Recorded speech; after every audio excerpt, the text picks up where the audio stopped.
Trail runners, welcome back to Chasing Gold. We're talking to some of the top athletes coming to this year's Black Canyon 100K, shooting for those 2 golden tickets here in the desert. On today's show, we have Cole Watson from Sacramento, California.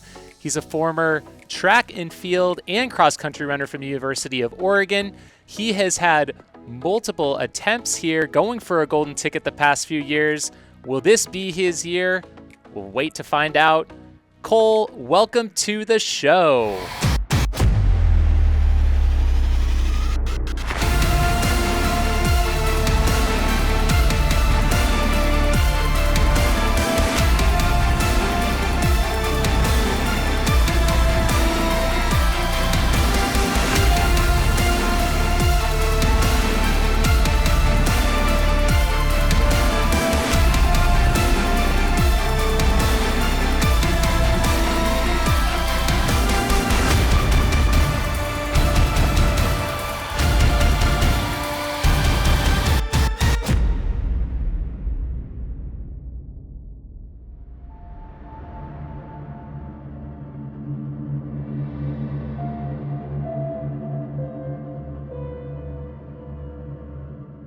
Thank you, Jamil. It's an honor to be on. We're really excited to have you out here taking your first stab at Black Canyon this year, back in the desert. We've had you out here at Javelina before, and it's been fun to watch you over the last couple years. So we're just excited to see you back at another golden ticket race here in 2023. Let's get right into it here. I'd love to hear about your build-up this year. How has your training been going? What kind of workouts have you been doing? Can you give us a little bit of insights? Yeah, for sure. Well, since Western States, I've changed coaches. I used to be coached by Ryan Gelfie, and he moved on to new ventures away from trails and tarmac. And so I've transitioned to Brett Hornig, and since CIM, I did that in December. We've just worked on a lot of fatigue resistance stuff for me, because I've been close and in the mix in several golden ticket races, maybe leading or being in the top 3, being in a podium spot, up until maybe 50 or 55 miles and not being able to finish it off. So a lot of the work that we've been doing is just trying to do longer warm-ups, maybe 90 minutes or 2 hours, and then I'll do some faster, flatter repeats or hill repeats, and also have added some back-to-back long runs into the mix, which I've never really done or been a fan of, just because I thought they were a little risky. But if you do them appropriately and have someone smart like Brett in your corner, we seem to get by just fine. Yeah, it seems like a great transition of coaches there. Now, when you say back-to-back long runs, how far would you say that you would go on each of those? Yeah, well, we also switched to just a minutes-based format too. And I used to always just work well with just being prescribed mileage, but Brett's been doing minutes. So it would be 2 hours and 4 hours. But it ended up doing a flat 2-hour run. It's going to maybe be around 20 miles, and then doing a 4-hour hilly run might be about 22, depending on how much vert you get. So it turned out to be 20 and 20 miles. Right on. So you're trying to get some of that simulation for what you're going to experience out at Black Canyon, having that more runnable downhill start and then that hillier second half. Yeah, exactly. Yeah, just course specificity. Nice. Well, that's great. It seemed like I was checking out your Strava. You're peaking out around 90 miles a week for your couple peak weeks here in this buildup. Mm-hmm. Yeah, that is a little bit less than what I've done in the past. I've really felt confident being around 110 and doing some weeks at 120 and 130 sometimes, depending on the race and the time and all that stuff. But it was a shorter buildup. I did train pretty hard for CIM. And I didn't hit my goal in that, mainly because after 30 kilometers, I had a hamstring issue, and I just had to jog it in for, out of fear of injuring myself pretty bad. So I took about a week off after CIM, which I would have done anyway if I would have ran really well. And so we had about 7 to 8 weeks to work with. And, Brett just encouraged me that we were going to build off this performance after Black Canyon, regardless of what happens golden ticket wise. and have somewhere to go with it. So I think that's a big reason that we kind of kept the overall time down, the overall mileage, and didn't get crazy with the vert, but we did a little bit more than probably is necessary to succeed at Black Canyon still, just to kind of overemphasize and trivialize, the race. It's pretty cool to see guys coming over from the track, cross country and road scene into the trail and ultra. It seems like it's happening more and more these days. Does that excite you as someone who did that? Would you have advice for anyone out there that is making that transition?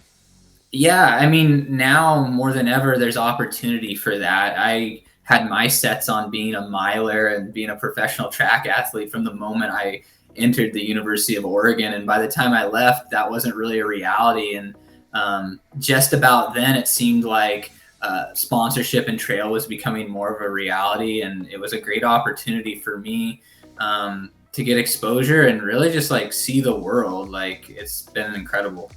For those that aren't familiar with you and your past and getting into the sport, do you want to walk us through a little bit about your background and how you made it to these golden ticket races? Yeah.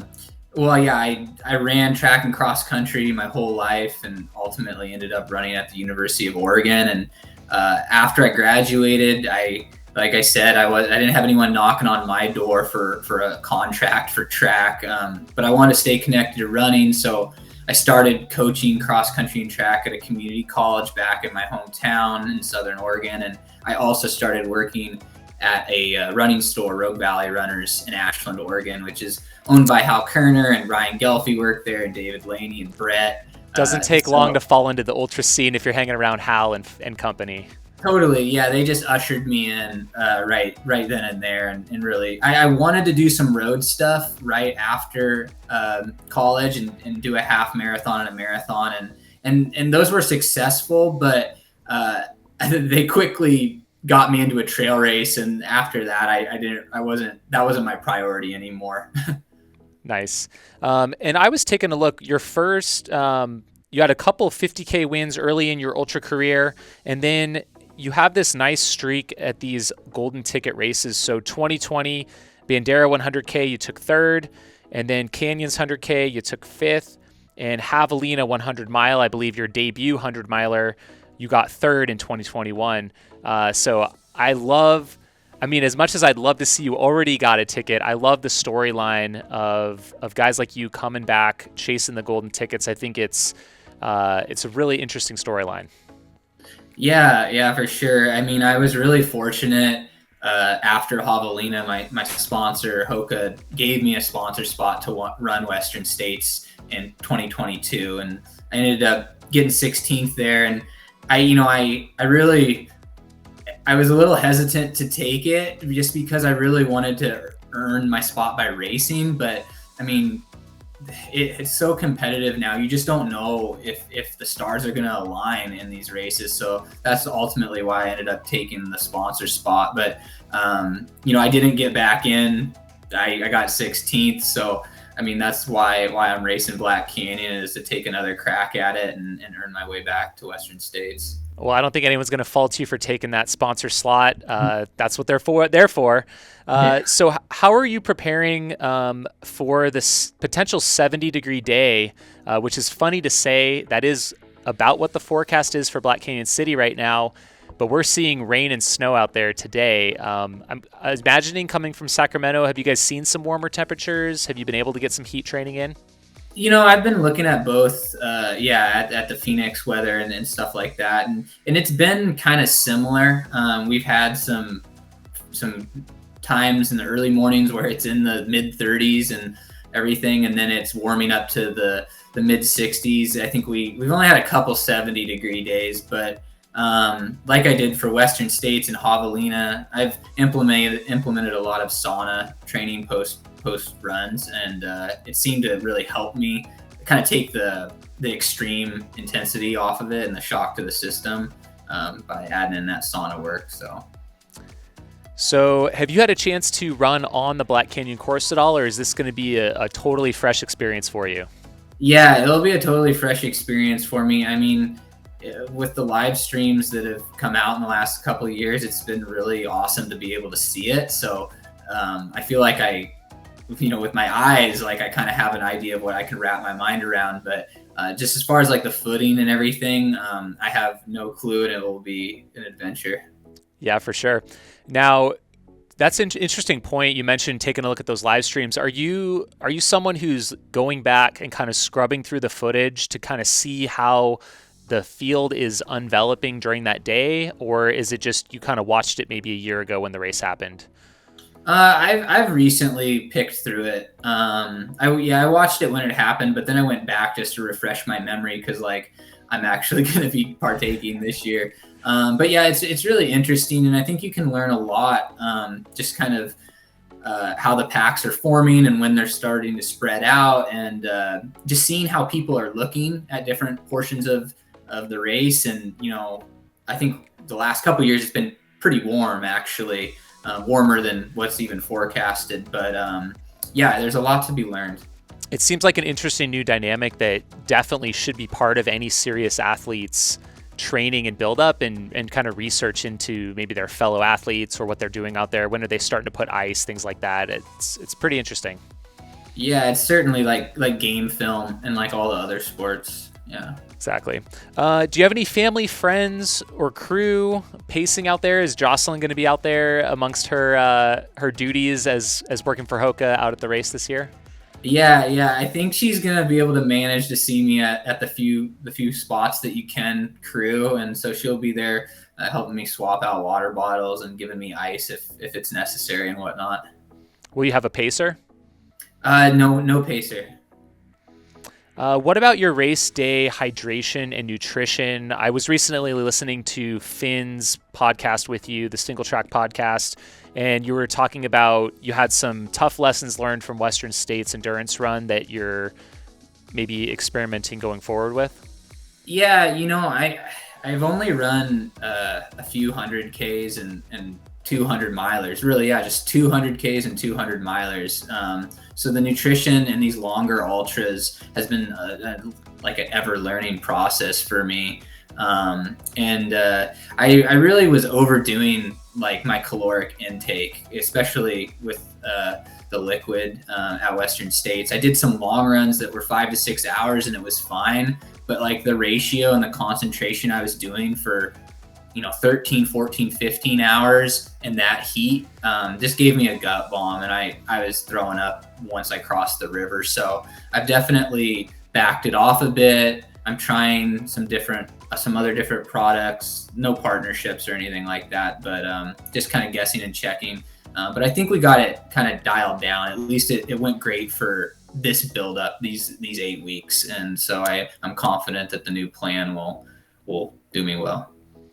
Could you shed any light on your race day strategy in terms of positioning yourself? Are you someone who is going to hang with the pack and see how it plays out? Or are you going to keep an eye on any folks trying to break away from the pack? I mean, I definitely don't want to be the leader. That would probably make me uncomfortable. And I also am uncomfortable being back in 20th or 30th. So I'm going to put myself, around the top 10, in the mix where I can see the podium most likely. And that's where I've always raced. And I think the difference between those other few times where I raced around the podium and now is that I've just worked on a lot of the fatigue resistance stuff, and I'm, a few years older and wiser and stronger. So yeah. Well, that's great. Good stuff. We are going to move into our fast-paced 10-question fartlek round now. Are you ready? I hope so. Okay, we'll give it our best go. All right, first question. What sneakers are you going to be wearing at the Black Canyon 100K? The Tecton X. All right. Second, what was your first ultramarathon? When was it and where was it? It was the North Face 50K in San Francisco, the Ren Headlands, and I think it was 2016 or 2017. I think it was December of 2016. Yeah. Nice. Classic. Third one, you get to choose the song that you walk out to at the Black Canyon 100K at the start. What's it going to be? I don't know the name of it, but the Stone Cold Steve Austin entrance when the glass shatters. Oh, yeah. There's nothing better than the Texas Rattlesnake. Love it. This race can have a variability in weather, as we've seen. Which would you prefer, very hot or very wet? I'd prefer it to be very hot, actually. Yeah. You think you can handle that heat better? Yeah, I am from Oregon, but since living in Sacramento and really working on the heat, I've come to like it a little bit more and feel like I can tolerate it better than the wet, sloppy conditions. Nice. We'll see what we get this weekend. All right, number 5. I'm sure you're heading to that grocery store every week when you're putting all that training in. What is one guilty pleasure that always seems to find its way into your grocery cart? My wife gets really mad because I'm always sneaking in just a big old tub of ice cream. Ice cream. I eat a lot of ice cream, probably maybe 6 nights a week. It's amazing that there aren't more ice cream sponsorships with ultra runners, come to find out. Number 6. What is the first word that comes to mind when I say Black Canyon 100K? I guess golden ticket. Okay, right on. Number 7. Do you have any race day superstitions? No, not really. I mean, I go through some of the same motions, but I'm not going to lose it if I don't, tie my shoelaces the same way every time. Right on. Come race day, are you going shades or no shades? I think maybe no shades. I wore shades at Javelina, but what would you recommend? I mean, I rarely wear shades myself, so I don't know. I think it's personal preference on that one. I'll bring them. Maybe sure, I'll wear them. Just in case. Yeah, I mean, they're saying it might be partly cloudy on Saturday, so that could maybe help things out a little bit. All right. Do you have a secret weapon in the second half of your race? I wish I did. I guess just the confidence that I've put in the work. Done the miles. You've been there. Yeah. And number 10, finally, what place are you finishing this year's Black Canyon 100K? I would like to be the winner. Nice. Love it. Awesome. Well, thank you, Cole, for your time, and best of luck. We'll see you at the start line on Saturday. Thanks, Jamil.